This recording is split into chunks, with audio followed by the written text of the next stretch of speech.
필요하면 언제든 만날 수 있는 것이 대통령과 야당 대표 아닙니까? 국민의힘은 민생은 보이지 않고 정쟁만 보입니까?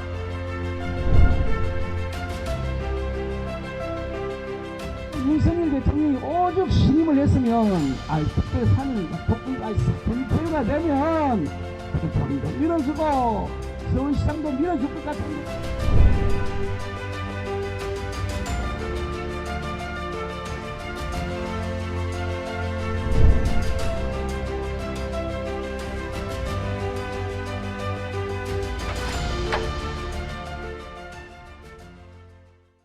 22대 총선이 내년 4월 10일로 딱 6개월 앞으로 다가왔습니다.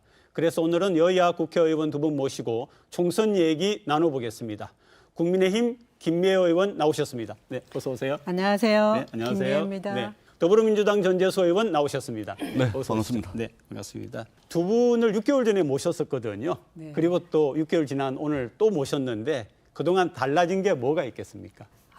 사실 많이 죄송합니다. 별로 달라진 게 없습니다. 국회는 여전히 정쟁과 갈등의 회오리 속에 있고 국민들은 지금 경제, 민생의 어려움으로 몹시 힘들어 하시는데 저는 그래서 민주당이 또 우리 당도 마찬가지지만 본연의 역할에 충실하고 그로 인해서 국민들이 희망을 봤으면 좋겠는데 여전히 방탄의 회오리 속에서 희망을 드리지 못해서 송구한 마음 큽니다. 집권 여당과 정부가 올 초에 뭐라고 우리 국민들께 말씀을 드렸냐면 상저하고 즉 상반기에는 경제가 어렵겠지만 하반기에는 경제가 회복이 돼가지고 경제 성장률도 오르고 살림살이도 좀 나아질 거다 이런 약속을 집권 여당이 했습니다. 근데 지금 하반기가 됐습니다. 오히려 12개월째 수출은 줄고 있고 여전히 연초부터 시작됐던 고물가, 고금리, 고환율은 오히려 더 강화되고 있습니다. 그런 차원에서 가장 중요한 것은 대통령께서 이념이라고 말씀을 하셨는데 이제는 이념이 아니고 먹고 사는 문제, 경제와 민생이 가장 중요하다. 그래서 저희 민주당은 무엇보다도 경제와 민생, 두 번째도 경제와 민생, 세 번째도 먹고 사는 문제, 여기 집중하겠다라는 다짐의 말씀을 드리도록 하겠습니다. 이재명 대표의 구속영장이 기각되지 않았습니까? 네. 이 상황 자체가 총선을 앞둔 시점에서 여론의 유불리 어떻게 작용할 것 같습니까? 이재명 대표에 대한 수사, 네. 그리고 일부는 이제 재판이 진행되고 있는데 이재명 대표는 이미 2년 동안 내내 집권 여당에서 말하자면 벼랑 끝으로 내몰아봤기 때문에 이재명 대표의 사법 리스크가 어떤 여론에 큰 작용을 할 거다라는 인식은 국민의힘이 가지고 있는 허상에 가깝다. 저는 그렇게 생각을 합니다. 저는 그 허상이 빨리 깨졌으면 좋겠다는 생각인데 그 원인을 누가 제공했습니까? 이재명 대표는 윤석열 정부가 이렇게 애쓰던 거 노력해 준 거 있습니까? 끊임없이 발목 잡기였습니다. 대표적으로는 지난번 본회의 때도 이재명 대표 체포동의안 가결되니까 그것으로 끝이었습니다. 그날도 수십 개의 법안 본회의에서 통과를 예정하고 있었는데 그걸로 끝이었습니다. 그리고 지금 말씀하셨는데 민생 경제가 대한민국만의 문제가 아니죠. 대외적인 리스크가 너무 큽니다. 러시아 우크라이나 전쟁 여전히 계속되고 있고 그럼에도 불구하고 윤석열 대통령은 이 어려운 상황에서도 외교만큼은 국민들로부터 신뢰를 얻고 있지 않습니까? 심지어 지난번에 유엔 총회에 가서는 47개국 정상과 만나서 우리 부산 엑스포 유치 지지를 호소하기도 했습니다. 그 이전에도 인도네시아에 가서도 역시 마찬가지였습니다. 그러니까 또 일본과는 거의 매달 정상 간에 매달이 아니죠. 수시로 소통이 있고 정상회담도 한 6회 정도 있었죠. 미국과도 마찬가지입니다. 역대 어느 때보다 한미일 동맹은 공고되었고 그로 인해서 우리 외교 안보는 굳건해졌다는 겁니다. 물론 아까 상저하고 약속을 했는데 경제, 민생은 희망을 드리는 게 맞겠죠. 그리고 끊임없이 노력해야 됩니다. 건전, 재정, 정책을 기조로 해서 끊임없이 애를 쓰고 있습니다. 그리고 지금도 우리는 민생 경제가 처음부터 끝까지 민생 경제입니다. 이제 이재명 당대표는 재판, 수사에 본인이 집중하시고 이것을 정치를 끌어오지 않았으면 좋겠다는 게 간절한 마음입니다. 우리 김미호 의원께서 많은 말씀을 하셨는데 저희 민주당이 부족한 게 많습니다. 그거 인정을 하고요. 이 부족함을 채우기 위해서 부단히 노력하겠다라는 말씀을 우리 부산 시민들께 드리고, 다만 제가 좀 간단하게 좀 덧붙이자면 윤석열 정부 출범한 지 2년이 다 돼갑니다. 이쯤 되면 남 탓은 하면 안 됩니다. 그렇지 않겠습니까? 경제도 대외 리스크 탓이다. 그 다음에 국회에서 입법 성과가 없는 것도 야당 탓이다. 또 뭐 언론 탓이다. 현대 민주주의 정치의 가장 핵심은 책임 정치입니다. 맞습니다. 탓다는 게 아니죠. 국민들이 선택해서 말하자면 집권 여당을 만들어주면 책임지고 뭔가를 하는 겁니다.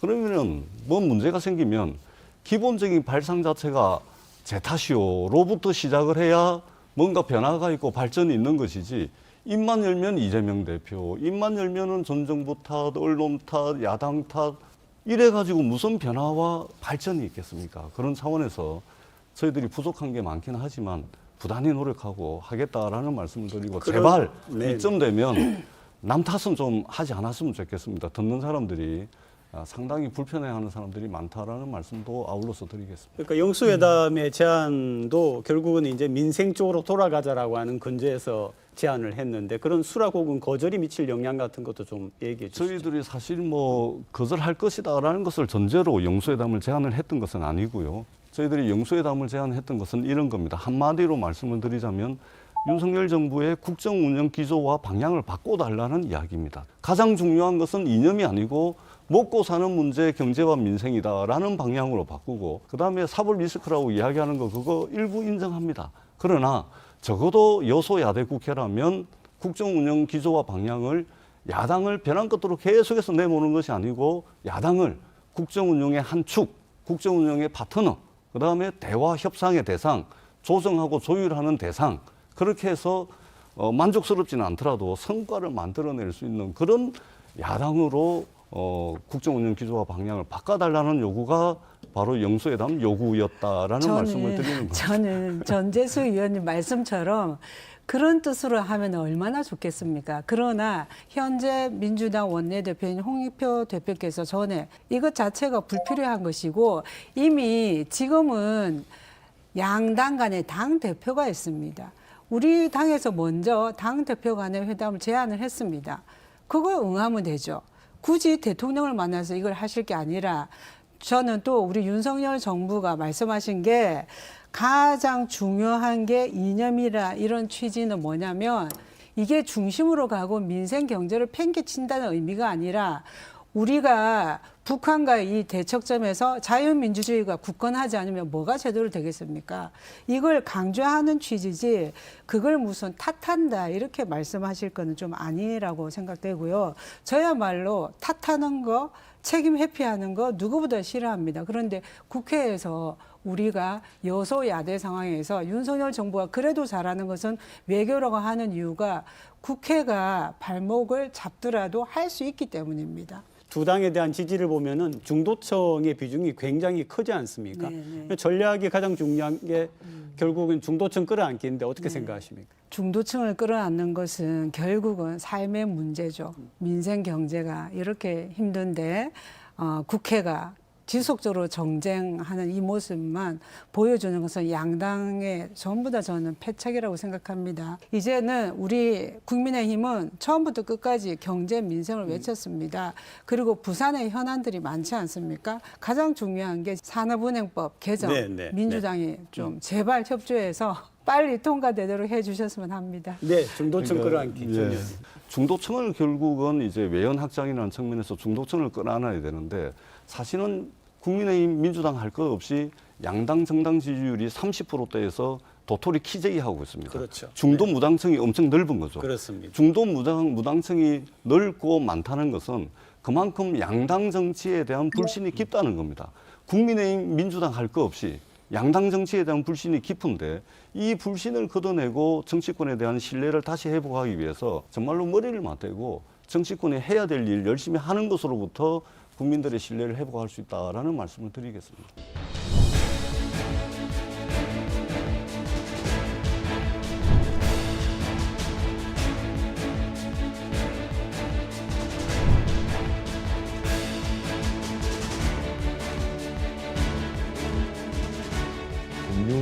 공장들도 같이 이전이 되기 때문에 경제 유발 효과도 한 2조 원 정도 되고 일자리도 한 2만 개 정도 생산된다고 이렇게 보고 있습니다. 부산 시민들의 대한정당으로서 역할을 제대로 하고 있다는 것을 보여주고 또 그것을 통해서 의석을 확보하는 그런 전략들을 펴나가도록 할 예정입니다.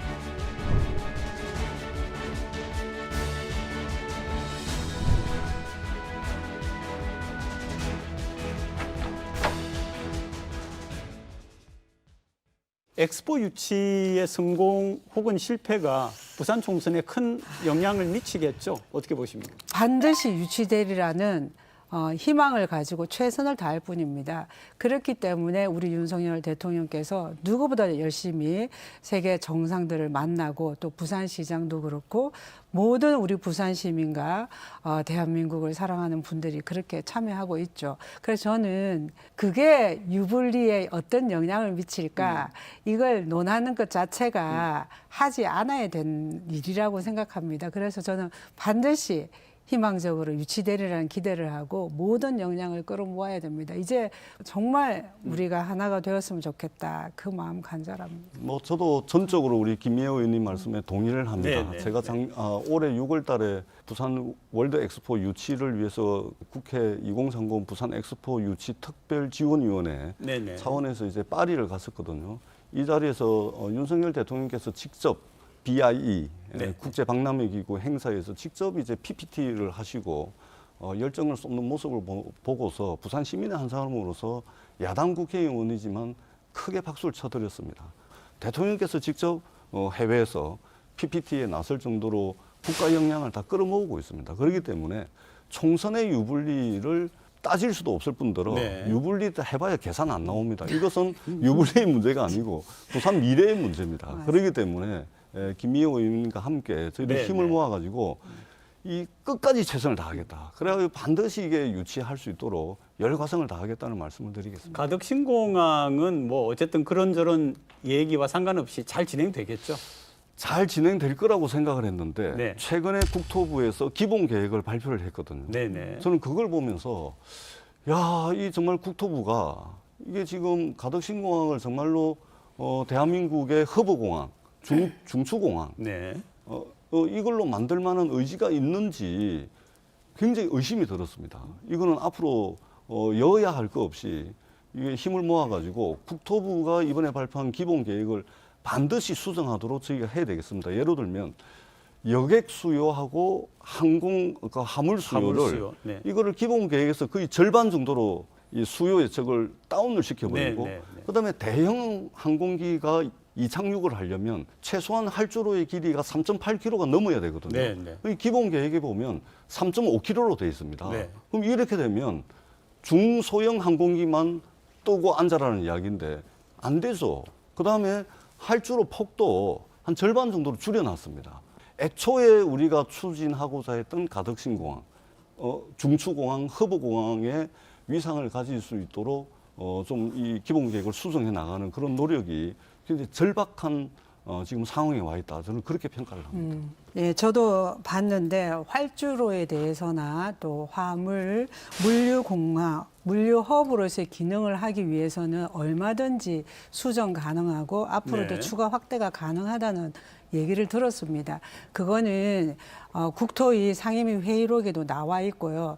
그래서 지금 당장 그것 가지고 우려되는 부분은 우려를 하면서 지금 전재수 의원님 말씀하신 것처럼 같이 당초에 우리가 목적한 대로 그 물류 허브 중심 공항이 기능을 할 수 있도록 노력하는 것은 당연하다고 생각합니다. 그러니까 제가 참 아쉬운 그리고 지금 이거 엑스포랑 전혀 상관없이 네. 가덕신공항은 반드시. 이루어지고 그 부분에는 흔들림이 없고요. 이것이 뭐 정책으로 만들어지는 게 아니라 특별법에 따라서 진행되는 일입니다. 거기에 대해서는 의심할 여지가 없다고 그러니까 봅니다. 참 아쉬운 것이 국토부가 기본 계획이라는 것은 네네. 앞으로 가덕신공항을 어떻게 만들겠다라는 전반적인 로드맵을 제시를 한 겁니다. 그리고 대한민국 국민들에게 예측 가능성을 부여하는 것이거든요. 네. 그렇기 때문에 기본 계획은 되게 중요한 겁니다. 근데 이번에 기본 계획에 완전히 부산 시민들이 바라고 있던 가덕신공항을 완전히 그 위상을 훼손시키는 이런 기본 계획을 내놨다는 것 자체가 도대체 무슨 의도가 있냐 이게. 그래서 저는 심각한 우려를 가지지 않을 수 없고 여야 의원들이 정말로 힘을 모아가지고 애초에 우리가 추진하고자 했던 가덕신공항 그 본래의 모습대로 추진될 수 있도록 이번 정기국회 시전에 확실하게 바로잡을 수 있는 그런 시간이 되도록 노력하겠습니다. 내년도 정부 예산안에서 우리 정부가 재정 건전화 기조에도 불구하고 SOC 예산 중에 가덕신공항 예산으로 5,360억 원을 배정했습니다. 네네. 올해 130억보다 40배 이상 늘어났죠. 이것은 확고한 재정 지원을 바탕으로 가덕신공항 2029년 조기 개항을 성사시키겠다는 굳건한 의지를 저는 보였다고 봅니다. 네네. 우리가 이제 산업은행 이전도 부산에 굉장히 중요한 문제고 또 총선에 영향을 줄 거라고 보는데 네. 금융위원장이 좀 우리 기대와는 다른 얘기를 좀 했더라고요. 제가 아까도 말씀드렸는데 네네. 산업은행법에 보면은 본점 소재지가 서울에 서울로 돈다라고 되어 규정하고 있죠? 네. 있습니다. 네네. 그러니까 그 법 산업은행법 개정안이 지금 몇 개가 나와 있는데 민주당이 반대를 하기 때문에 지금 통과가 안 됩니다. 산업은행법을 개정해서 부산에 둘 수 있도록 하면은 바로 할 수 있는 거죠. 그래서 모두에도 말씀드렸지만 윤석열 대통령 공약입니다. 산업은행법, 산업은행 부산 이전이. 근데 이걸 이행하기 위해서는 국회가 협조를 해야 됩니다. 국회의 협조를 없이 법이 지금 여소야대 상황에서 통과되지 않기 때문에 이런 어려움이 있다는 겁니다. 일단은 첫 번째는 윤석열 정부 내에 이해관계에 있는 부처 사이에 충분히 조율되고 합의가 못 됐습니다. 금융위원장 따로, 산업은행 따로, 기재부 따로, 그다음에 대통령실 따로, 집권여당 따로 지금 이렇게 돼 있습니다. 그래서 하나의 안으로 좀 만들어 주십사는 말씀을 드리고 또 하나는 이해 당사자들이 있거든요. 네. 부산으로 내려오게 되면 그러면 그 산업은행의 이해 당사자들을 대화를 통해 가지고 협상을 통해 가지고 협상 테이블에 끌어들여 가지고 설득을 해야 됩니다. 예를 들면 노무현 대통령께서 국가균형발전특별법을 통과를 시키고 공공기관 지방 이전을 했습니다. 그때 당시에 이해 당사자들을 협상 테이블로 끌어들여 가지고 이 사람들을 설득을 했습니다. 그 설득을 하는데 2년이 걸렸습니다. 만약에 설득을 못 해가지고 부산으로 내려온다면 자기 혼자만 내려오고 가족들은 서울에 있고 부산에 무슨 의미가 있습니까? 그렇기 때문에 이해 당사자들을 설득하는 과정을 집권여당과 윤석열 정부에서 해줘야 됩니다. 그리고 세 번째는 산업은행 하나에만 목을 매서는 안 됩니다. 산업은행을 비롯해가지고 금융감독원이라든지 수출입은행이라든지 여타 정책금융기관들, 국책금융기관들이 많이 있습니다. 이것들과 세트로 부산으로 옮겼을 때 시너지 효과가 더 있습니다. 이런 것에 대한 디자인, 장기 전망 이런 것도 말하자면 집권 여당에서 함께 고민을 해줘야 됩니다. 그다음 마지막으로 민주당의 일부 반대하는 사람들이 있습니다. 그런데 민주당의 부산 국회의원 박재호, 최인호, 전재수 공동 발의를 해가지고 산업은행 본점을 부산에 둔다라는 산업은행법 개정안을 이미 네네. 국회에 제출했고 네. 저희들도 원내대표라든지 만나가지고 설득을 하고 있습니다. 그렇기 때문에 민주당이 전적으로 반대한다. 이것은 일부 오해가 있다라는 제가 말씀을 드리겠습니다. 덧붙여서 민주당 세 분의 의원님들은 당연히 찬성하시는 거 알고 있습니다. 게다가 그게 법이 발의 안 돼서 통과 안 된 것도 아니고 발의된 지 상당히 흘렀지만 민주당 지도부나 서울 중심의 의원들의 반대로 이루어지지 못하고 있죠. 당연히 이해관계인들 설득하는 노력도 병행해야 되는 건 당연하고 지금도 계속 하고 있습니다. 그러나 이것은 뭐 다른 것도 세트로 이전하는 논의 당연히 필요하죠. 근데 산업은행 하나도 해결 안 되는 마당에 그걸 한다는 것은 자칫 하지 않겠다 이런 의도로 비춰질 우려가 있다는 겁니다. 자, 두 분께 이제 그 굉장히 중요한 질문을 드리겠습니다. 이번 총선에 영향을 미칠 전국 변수와 또 부산 변수를 하나씩 들어 주십시오 하면은 뭘 드실 수 있습니까? 우리 윤석열 정부가 지속적으로 노력을 하고 있는 건 국민들도 알 겁니다. 그다음에 그 진정성은 시간이 흐르면서 공고해지리라고 여기고요. 그래서 이 상황에서 이제 결국은 정권 심판을 할 건지 네, 또 네. 야당을 심판해야 될 건지 이런 관점에서 국민들은 볼 텐데 사실은 대통령은 됐지만 의회 권력은 여전히 민주당이 압도적 위에 있습니다. 입법이 돼야지 할 수 있는 것들을 못하고 있습니다. 이런 것 때문에 우리 부산 시민들께서는 제대로 정권 교체를 할 수 있도록 기회를 주시지 않을까 싶고, 물론 그 전제는 국민들께 민생 경제를 회복하는데 최대한 네. 노력하는 모습들 그렇게 보여줄 때 그게 가능하지 않을까 싶습니다. 또 하나는 이재명 리스크를 민주당이 털 때 민주당에는 훨씬 유리하겠다, 그런 생각입니다. 네네. 예. 어떻습니까? 네. 총선 변수라고 하면 누가 뭐라 그래도 네. 결국은 먹고 사는 문제입니다. 이전 정부에 비해서 윤석열 정부 때 더 먹고 살만한지, 우리 살림살이가 더 나아졌는지, 물가는 더 오르지 않았는지, 우리 아이들 키우고 학교 보내고 학원 보내는데 그런 비용은 얼마나 더 드는지, 네네. 결국은 우리 삶 자체가 내년 총선에 큰 변수가 될 겁니다. 외환시장이 요동을 치고 있습니다. 네네. 우리가 대출이자 감리라고 허리가 휩니다. 장보기가 겁납니다. 돌아서면 대출이자 날짜 돌아오고, 돌아서면은 아이들 학원비 금방금방 돌아옵니다. 결국은 먹고 사는 문제고요. 결국은 이 경제와 민생에 대한 성적표가 내년 총선의 변수가 될 겁니다. 경제 민생 제대로 챙기지 않고 이념 전쟁하고 역사 전쟁하고, 그리고 전 정부 탓하고 뭐 야당 탓하고 언론 탓하고 이러다가는 정말로 심판받을 수 있다. 그리고 선거는 뭐니 해도 심판입니다.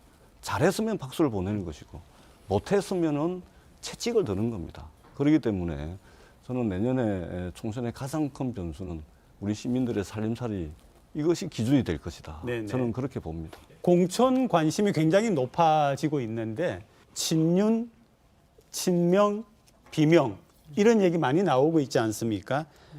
이런 거 총선과 지금 말씀드린 그런 관계를 어떻게 보십니까? 글쎄요, 지금 요즘도 친윤, 반윤이 나옵니까? 저는 좀 사그러들었다고 보는데, 대신에 요즘은 친명, 반명, 비명은 어제도 보니까 새로운 게 나왔던데요. 수박 당도 감별 사이트까지 등장해서 당도가 0에서 5까지 있던데, 민주당 의원님들에 대해서. 그래서 저는 어떤 의원님 보면은 늘 마음이 아플 때가 있습니다.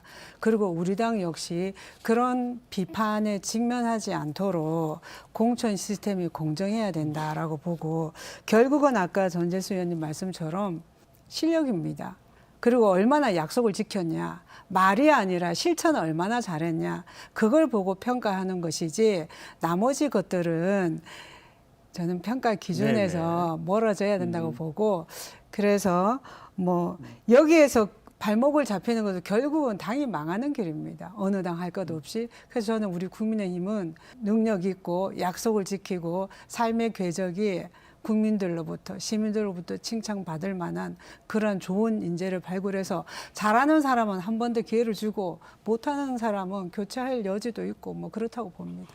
우리 김미호 의원께서 친명, 뭐 반명, 비명, 수박 이렇게 말씀을 하시면서 저희 당 걱정을 해주시는데요. 걱정 안 해주셔도 됩니다. 저희들이 국민들께 신뢰받을 수 있도록 잘 정리할 겁니다. 그리고 무엇보다도 국민의힘, 민주당 할 거 없습니다.